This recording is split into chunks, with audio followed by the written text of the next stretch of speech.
to ya zo liman ya ce zai bai ɗaura aure sai ya kawo 106,000. ina ya gansu? kaga shi ma akwai wahala.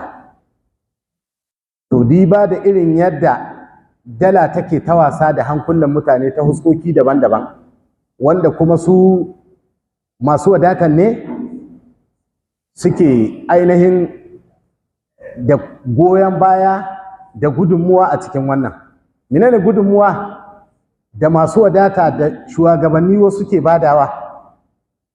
Duk sadda aka sai abu aka ɓoye shi, to za a samu scarcity na shi, zai zama ya rage, ya yi ƙaranci, wanda shi zai tunkuɗa mutane zuwa tsada.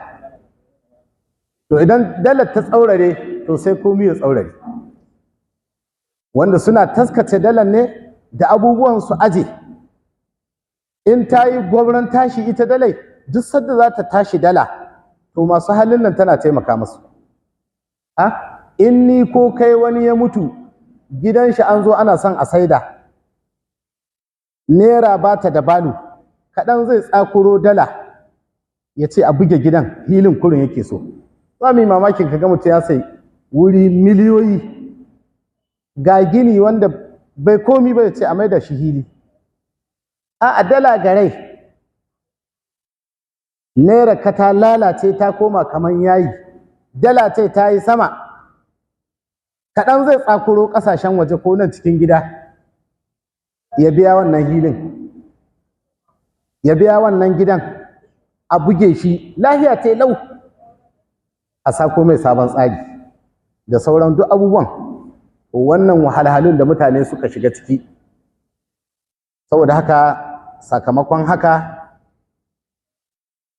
malamai suka ga suna ta jin koke-koke, ya kamata a diba don sama ma mutane mahita a addinance.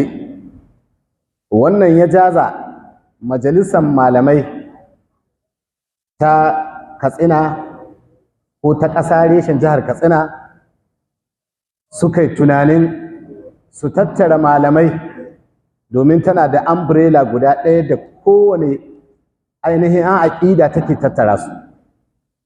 Izala ne, ɗariƙa ne, da dukkan kowane rabe-raben shi. To ta yi wannan tunani na tattarawa domin malamai su zauna su tattauna a samu mafita tare da assasa kwamiti.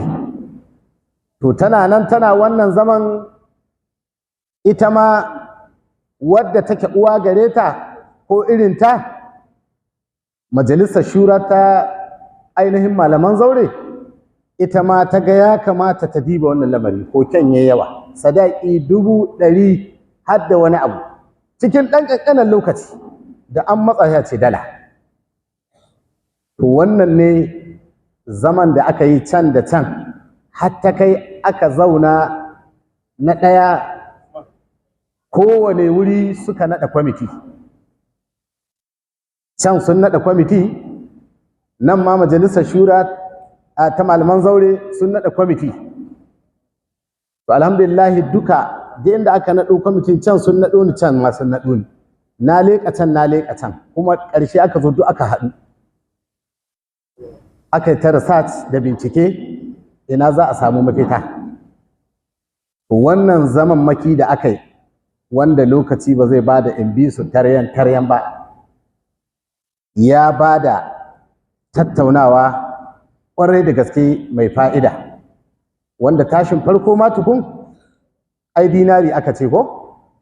To malamai sun diba shin dinari shi kaɗai ne kuɗi da a duniyar musulunci ta faɗa? A ba shi kaɗai ba ne.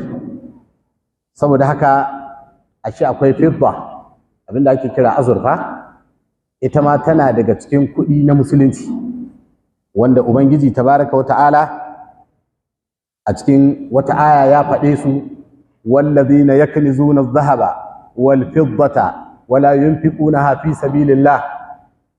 Kaga yaknizuna adh-dhahaba wal fidda, Allah ya ce waɗanda yana tahziri da tsoratarwa ga masu taskace dukiya ba su ba da zakka, wanda Allah ya ce azaba mai tsananin raɗaɗi ta tabbata gare su. To da Allah ta sai ya faɗi kuɗin biyu, sai ya faɗi dinari da kuma mi azurfa. To ashe kenan ita ma azurfa kuɗi ne. To sai aka tattauna aka ga cewa to in haka ne to a aje dinari, tunda wani dalili ya sa dinari ya yi sama yana ta ba mu wahala, ita kuma azurfan nan tana nan ita kuma saboda ba a damu da ita ba. Kun san duk abin da aka damu da shi shi ke ɗagawa. To sai aka dawo wajen ita ainihin azurfa wanda aka ce bari a yi amfani da ita, wanda kahin a yi ƙiyasi da ita kuma aka ci gaba da kuma tattaunawa. Wannan tattaunawa an daɗe ana tattaunawa domin mi, saboda babu wata aya ta alƙur'ani, nassi na ƙur'ani sarihi ko kuma hadisi sarihi kai tsaye da ya faɗi ainihin adadin sadaki, aƙallu sadaki. A aƙallu sadaki ijtihadi ne na Imam Malik rahimahullah, shi ya ƙiyasi. Shi ko Imam Malik ya yi ƙiyasi da aƙallu sadaki ne hadisin da manzon Allah sallallahu alaihi wasallam wani ya saci mijanin, wato dir ko rigar silke ta yaƙi, da sata ta tabbata da dukkan sharuɗa, sai na Rasulullah sallallahu alaihi wasallam ya sa aka yi ma abun ƙima. Da aka yi ma wannan mijan ɗin ƙima sai ya kai salasatu da rahim, sai ya kai dirhami 3 kenan. Sai manzo Allah ya sa aka yanke masa hannu.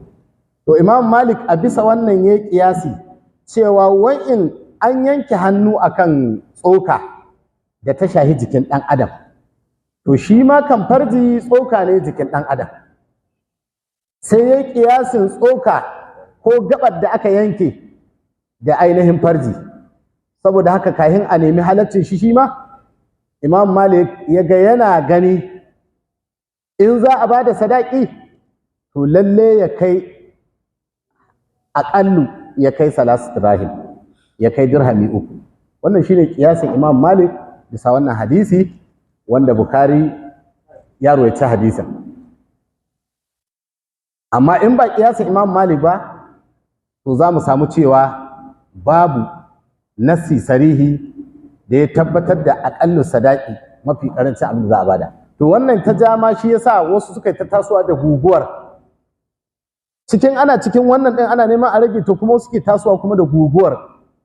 Ai akwai hadisai da suka nuna ma manzo Allah sallallahu alaihi wasallam ya aura ma wani wata mata da ainihin baƙin ƙarfe, a zobe na baƙin ƙarfe.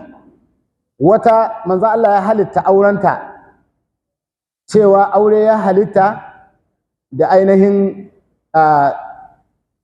dabino ko kuma a bada wani hatsi ko makamancin haka.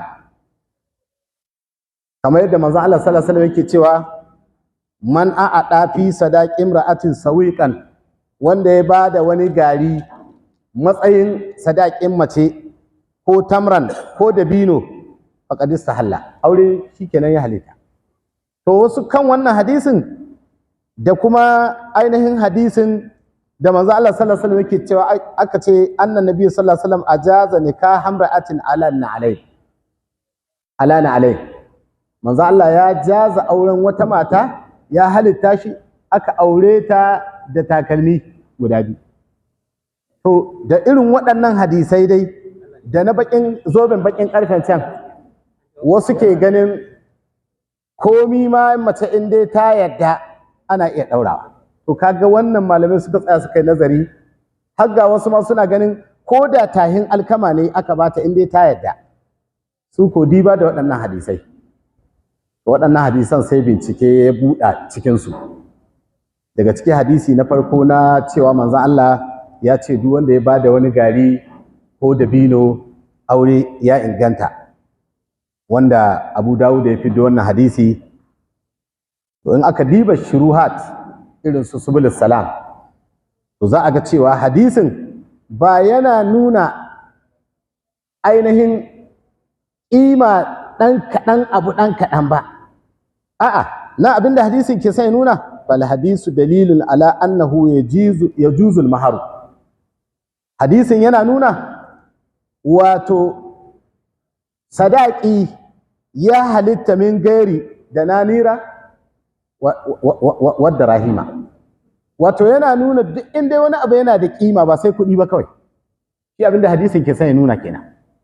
Wasu sai suke ganin cewa abu ɗan kaɗan ma in aka kawo yayi, ko da tahin alkama ka ba mace kin yadda ga sadakin ki ta yadda sai a ɗaura.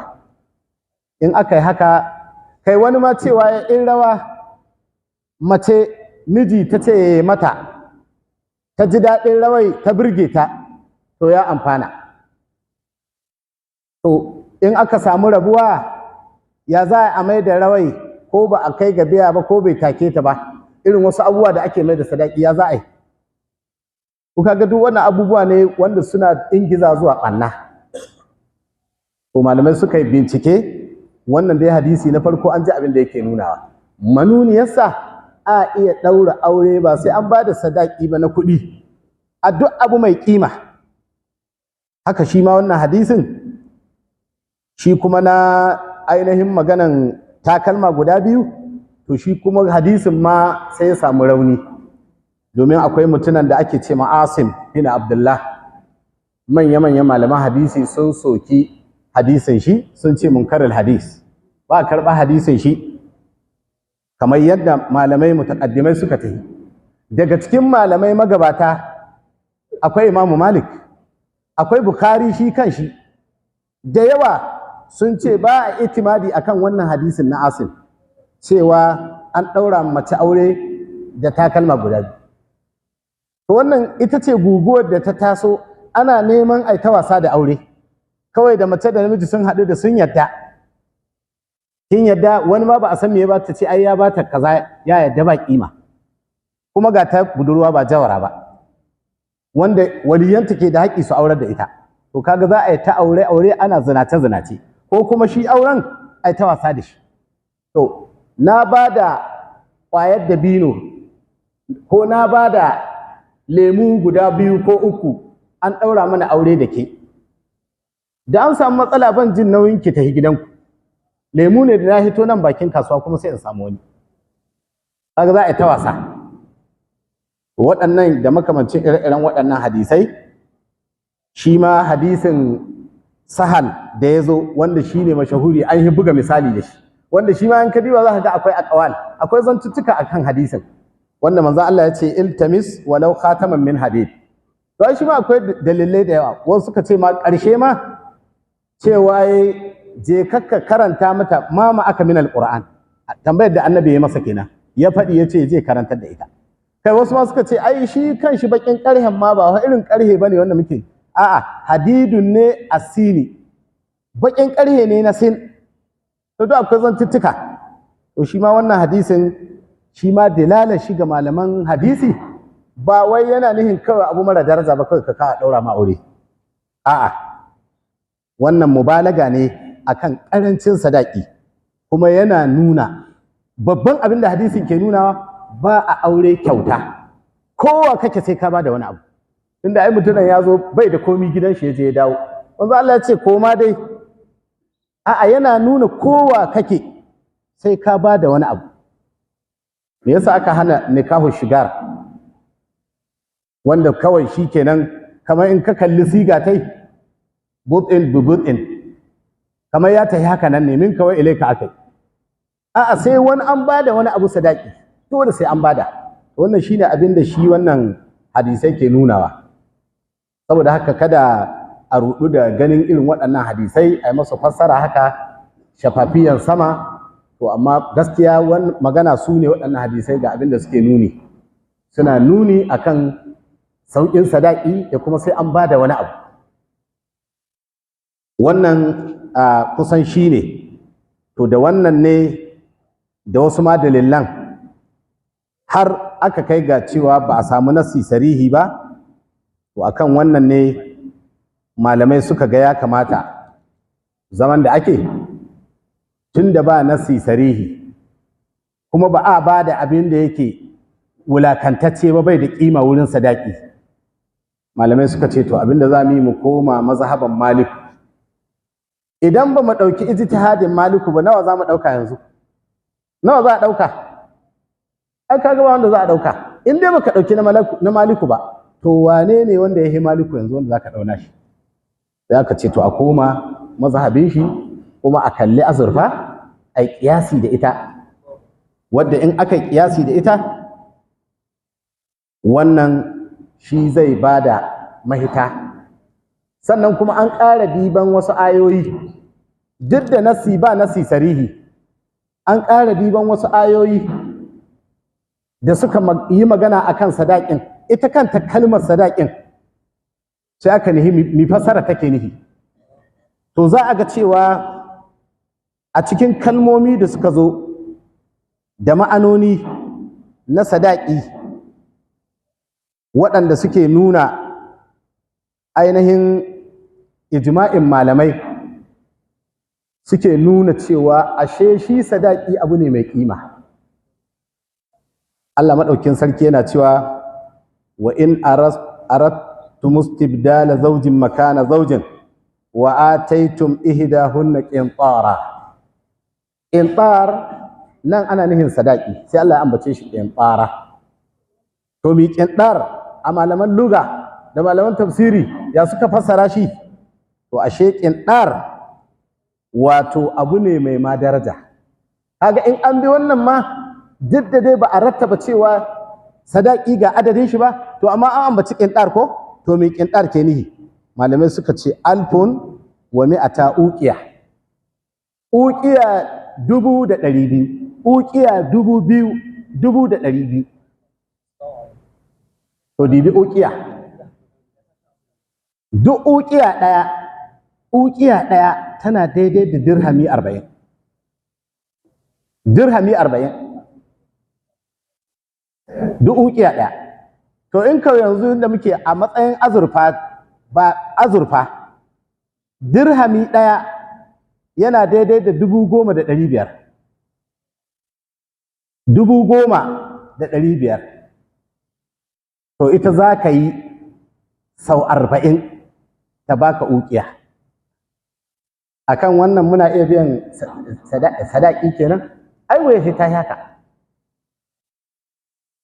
Kuma malamai sun kalli cewa duk da manzon Allah an kawo an dibi in hadisai, to shi manzon Allah ya yi auren shi, ya yi aurar da 'ya'yan shi.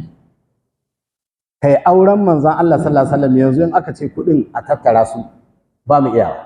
Domin hadisin Aisha ta ce mafi yawancin auren manzon Allah yana yi uqiya 12 wa nash, uqiya 12 da rabi. To duk uqiya ɗaya dirhami 40. To 10,500 sai ka yi ta so 40. In kai so 40 abin da ya baka shi kuma sai kai 12 da rabi. Kasan kuɗin masu yawa ne. Kuɗin masu yawa ne. To saboda haka diba da irin waɗannan dalilai ga ayat Qur'ani ce. Haka nan Allah madaukakin sarki yana cewa wa man lam yastati minkum qawlan. Duk wanda bai iya samun ɗaulan ba, ita ma ɗaulan ɗin nan menene ɗaul? To da an diba malaman tafsiri ko nan sawi da muke tadawuli da shi ko da shi kullum yake tadawuli hannuwanmu, cewa a ɗaulu algina, abin da ke ɗaul wadata. Kuma sai Allah ya ce man lam yastati, wanda bai iyawa. Yo ashe sadaki ba za a bar shi haka nan ba, har ya zama kowa ma, ya zama kawai abin nan ne, lemu ne guda ɗaya kawai da ka kai sai a ɗaura ma aure, ko kuma tahin dabino, ko tahin wani gari, ko takalman guda biyu. Malamai suka ce to in kawai sadaki ya zama kowa na iya mai, to lallai kan ashe an saba ma wannan ayatin da ya ce wa man lam yastati minkum daula. Yo ashe dama can asali sadaki ba kowa ke iya ba. Wanda bai iyawa, ayan mi ta ce gaba? An yanki hal musanatil muminati fa mimma malakat aymanukum. In baka iyawa samu baiwa ka aura. to ashe kaga ashe wannan ya nuna sadaki ashe ba za a sabko da shi ba a watsar da shi warwas ƙasa shikenan kawai a ce mace da ta haɗu da miji abinda suka yarda tsakaninsu in ta ce kawo kaza yanzu ba ga sunan ba ma kawai sai mace ta ce na yahe ma in macen da ake tashi tsaye sai ta taho da miji ta ce na yahe mai to kaga abinda ake gudu shi ko haƙƙin Allah ne Allah ya ce a bada wa atun nisaa sadaqatihinna nihla sai an bada shi waɗannan suna cikin ayoyi da aka yi tsokaci a kansu na dai kada a wulakanta sadakin a ƙasa warwas kamar yadda wasu ke nunawa sannan kuma ba a bari ya kere ba in an dawo dole sai an dawo an biyo aƙalla sadakin nan da mun biyo muka bi ta hanyar azurfa yadda zan kai ƙarshe nan to za a ji an samu mafita Allah madaukin sarki a wata ai wal muhsanatu minan nisa'i illa ma malakat aymanukum kitabullahi alaikum wa halala lakum ma wara'a dhalikum an tabtagu bi amwalikum kaga shi ma ne an tabtagu bi amwalikum ba shi sadaki dukiya ne to bisa wannan abunan ayin Qur'ani da kuma hadisi shi kanshi manzo Allah cewa yi wa man istata'a minkumul ba'ata wanda ke da ikon ba'a din nan ita ma akwai fasarori da yawa wadata sadakin ikon yin kwanciya aure ga sunan to ashe kenan sadaki wani abu ne da ake samun dama in ba a damai sai a haƙura a kama azumi ko a auri wadda take ainihin baiwa wannan hadisi kenan to a cikin wannan duka akwai nuni akan cewa sadaki malaman duniya sun tabbatar da cewa dole ya zama yu'tabaru maliyan dole ya zama wata dukiya mai kima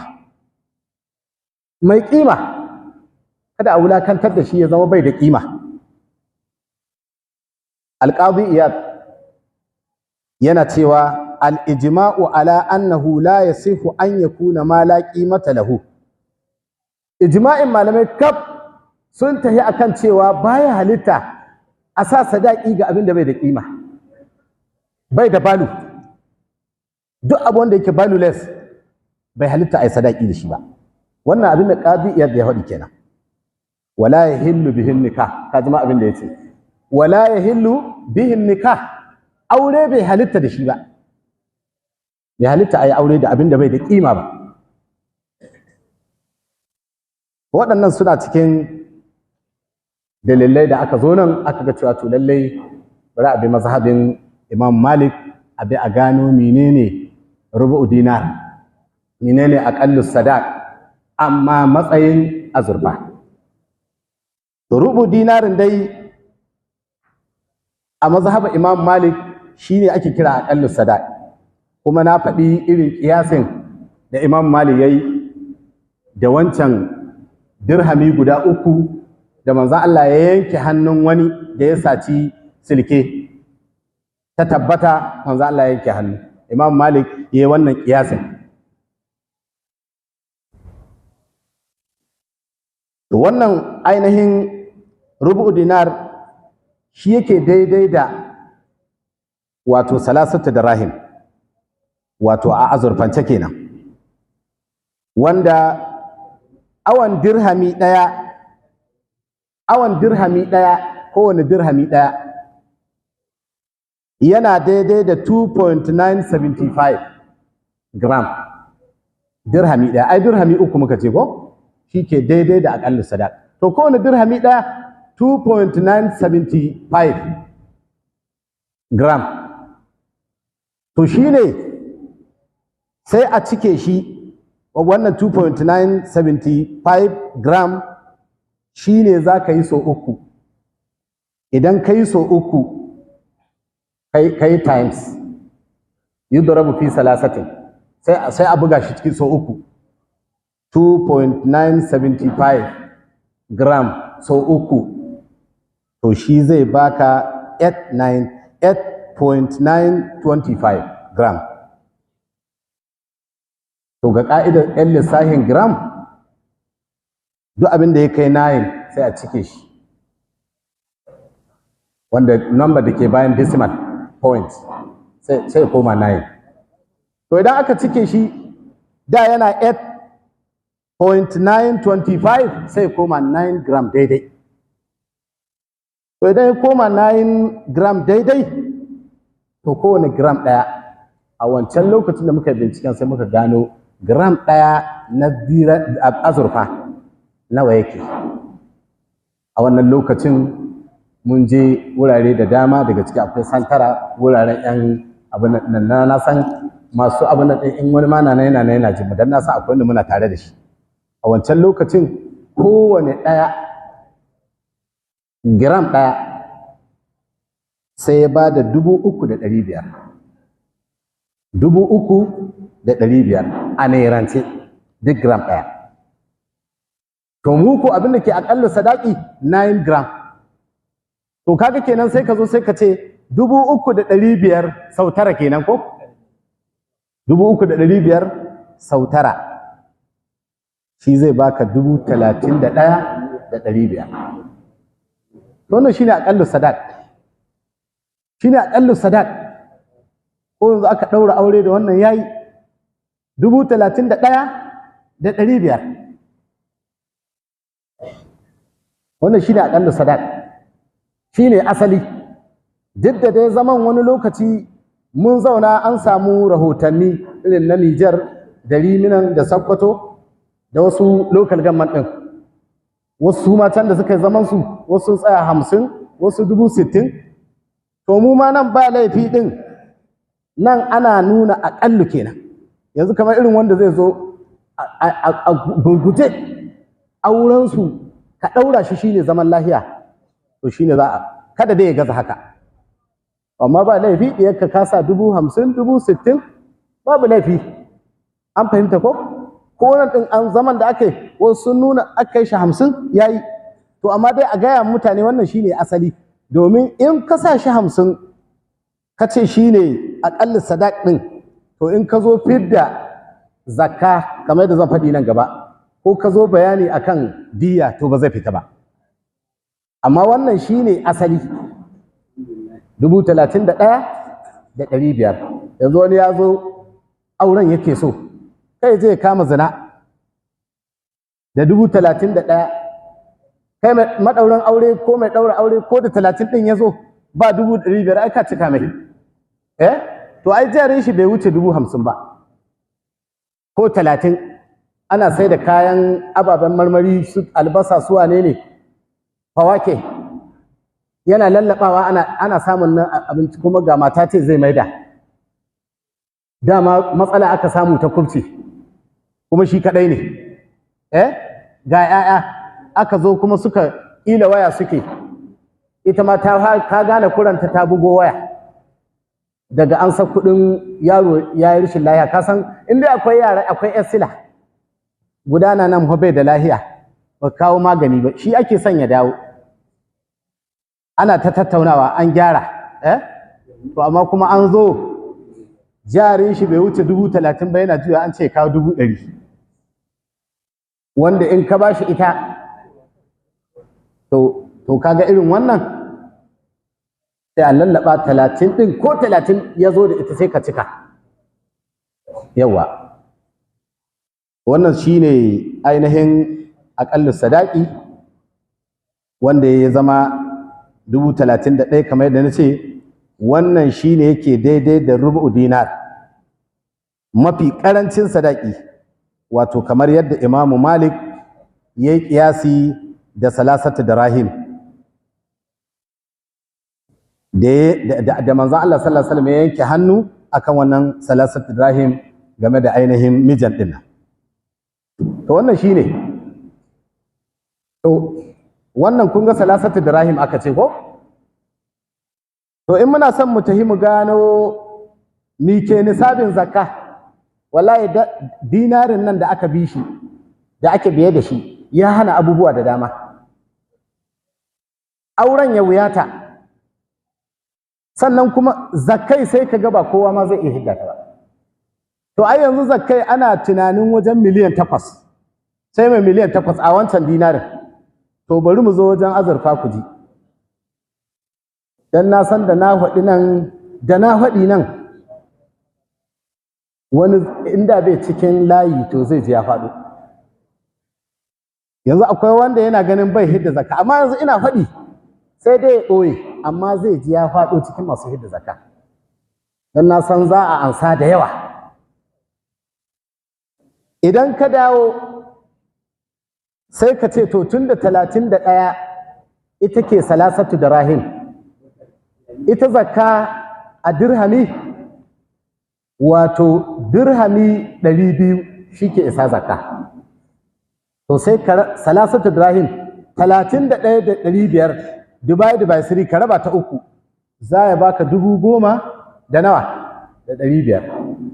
10,500. To sai ka ce 10,500 sai kai sau 200 zai baka miliyan 2,100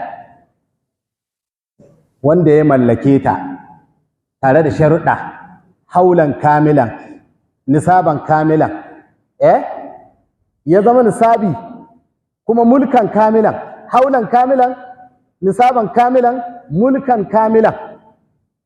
Kana da miliyan 2,100 mallakar kace ba taho mu gama ba, ta shekara to kuma ta kai nisabi, sai ka kasa 40 ka ba da kishi ɗaya. Akan wannan da Allah masu ba da zakka ba su ƙaru ba? Yanzu duk wanda ya ji nan, wani da bai ciki amma ya shigo. Miliyan kuɗi ce amma kuma a wannan lokacin ta zama kamar ba kuɗin ba. A wanda za ka iske da miliyan ɗin irin wannan suna da yawa. Saboda haka mu yi ma Allah godiya da Allah ya sanyo mu cikin wanda za su miƙa kuɗi. Kada mutum ya ce to ni na jiwo ma kaina yau. A'a, taimaka ma akai. Tunda ka ji sai ka kai ma Allah godiya. Cikin watan Ramadana da rana tsaka alheri ya same ka. Za ka hidda. Duk da dai hiddawa ɗan adam bai santa. Ɗan adam badawa yana ƙinta. Yana ƙinta amma kuma yana son ansa. Shi yasa Allah yake ƙin mai kullum a bashi shi kuma bai badawa.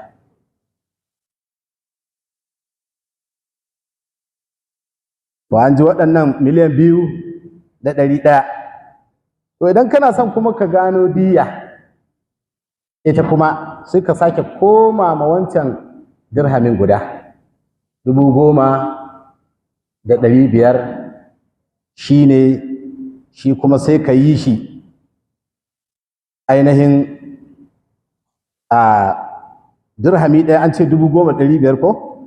To shi kuma za ka yi shi sau 12,000. Sau 12,000 inda za ka buga sau 12,000. Idan ka buga shi sau 12,000 to shi zai baka miliyan 126.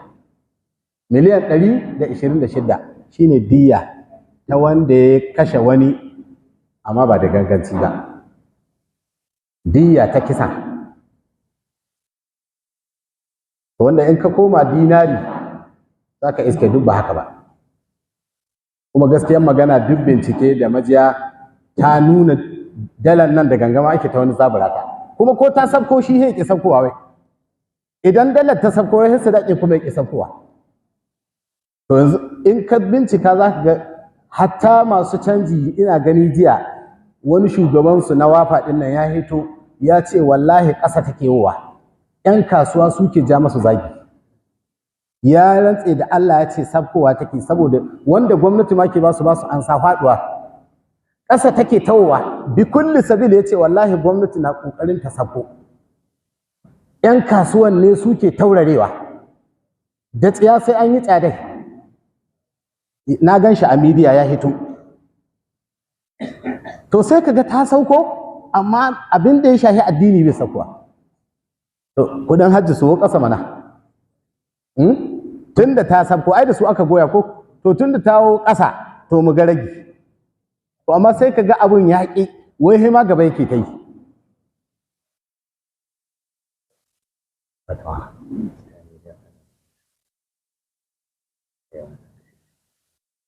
Alhamdulillah. insha Allah. Saboda haka ‘yan uwa kusan wannan shine abubuwan da bincike na waɗannan kwamitoci guda biyu daga waɗannan ƙungiyoyi masu albarka wanda aka haɗu, kuma alhamdulillahi zaman ya ba da muhimmanci saboda duk wasu ƙungiyoyi an haɗu bakin gwalgwado da wakilansu aka tattauna aka cimma wannan matsaya, wanda muna fatan za a ci gaba da amfani da wannan kamar yadda waɗannan ƙungiyoyi suka aje a nan Katsina, za a ci gaba da amfani da wannan lissahe-lissahe sai kuma Ramadana in Allah ya kai mu, da ya tunkaro shekara mai zuwa za a sake dibawa a ga yaya hauhawar farashin azurfa ta koma, to da shi za a ɗauka a yi ƙiyasi. Dama haka abin ke gudana. In aka abin nan, kun ga yanzu da ƙauye can sai ka iske akuya ce ake kawowa wadda take ba da mutawassida, wadda in an ce abu mai ƙima wanda ko amarya aka ba daga gare ta tana iya da wani jari. Ai wasu mawadatan sai ka ga sun ba amarya a ce ke ga akuyar kinan ta sadakinki, da ita za a kai ta gidan miji ta jefa ta garke, kafin shekara ta haihu ta hayayyafa. Kaga abu ne mai kima, amma a ce sadaki ya tafi fau sama, ga 'ya'yanmu ga ƙannanmu, hidima banda hidima ta masiba da muka azama kanmu, ita ma wannan an tattauna ta, to amma ita gaskiya sai hukuma ta shigo. Al'adu da muke azama kanmu ba, to ai za ka ga an rage sadakin, ila wani ya zo yana tawayo, ka san shi sha'anin addini wahala gare shi.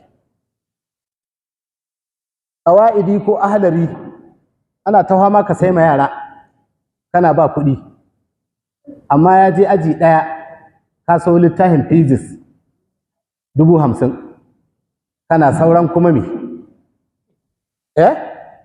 Za duniya ce ta an yi liƙewa na, amma na ana ta fama a sai mai juzi'i, ya gama ɗan 5 a sau na 10 ka kasa sauwa, saboda duniya ce da lahira.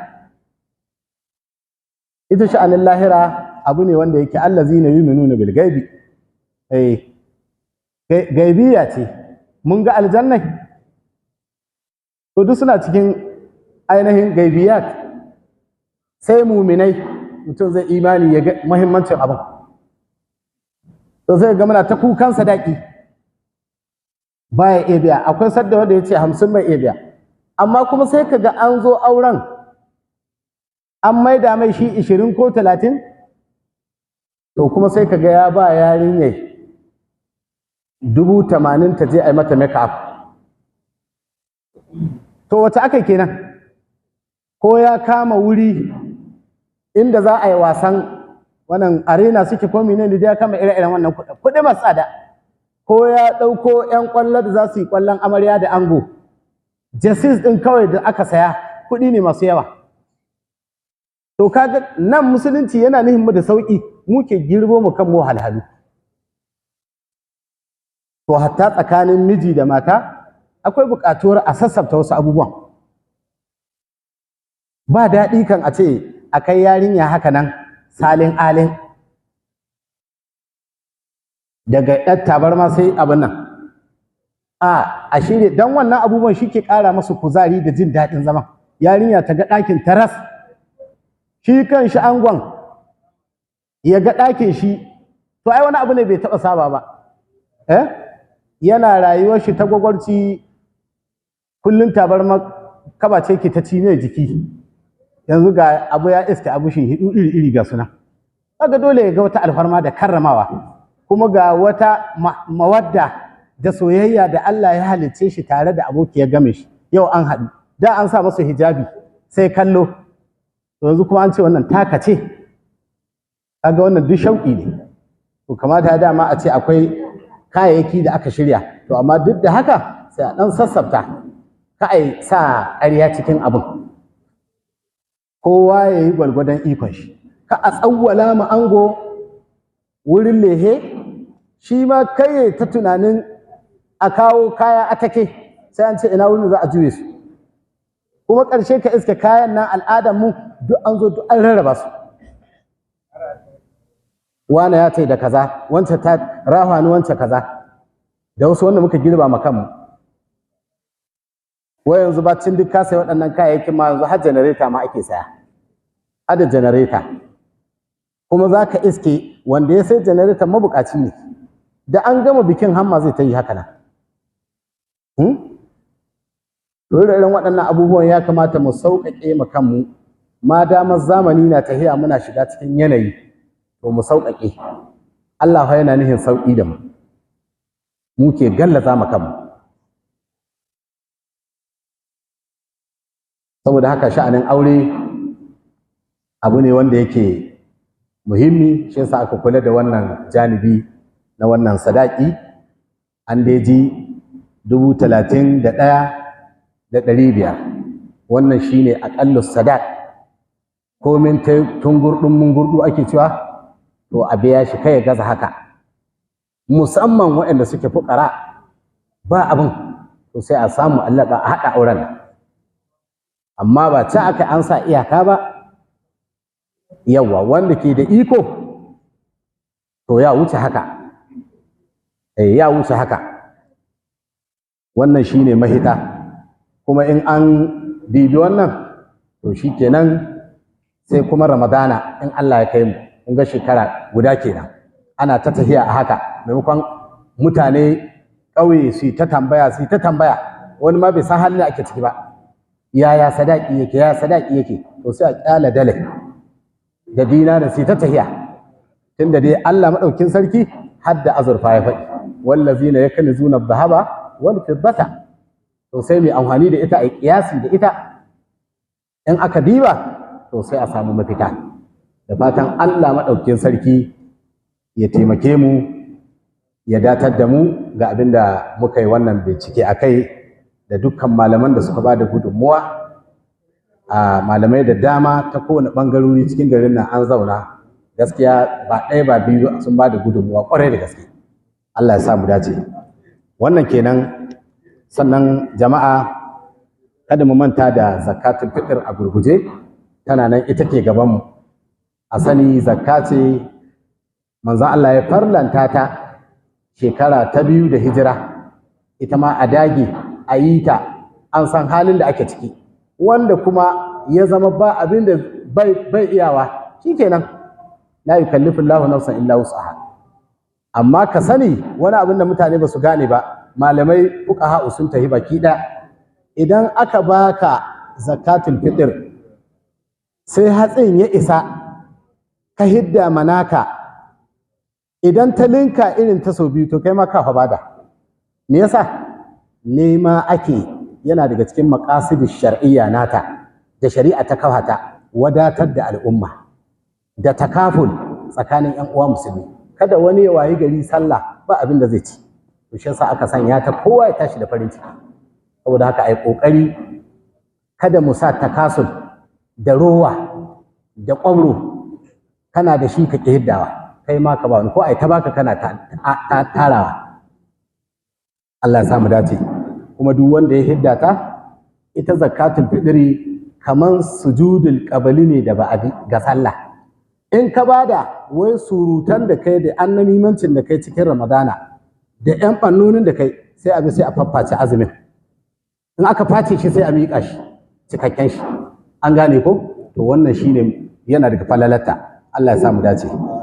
Sannan ana neman addu'a ga dukkan ƴan uwa musulmi da ke nan, musibun da suke ta ƙaruwa na barayin dajin nan suna ta kashe mutane ba gaira ba dalili wurare, abun ya ƙaru, to da Allah a sa addu'a.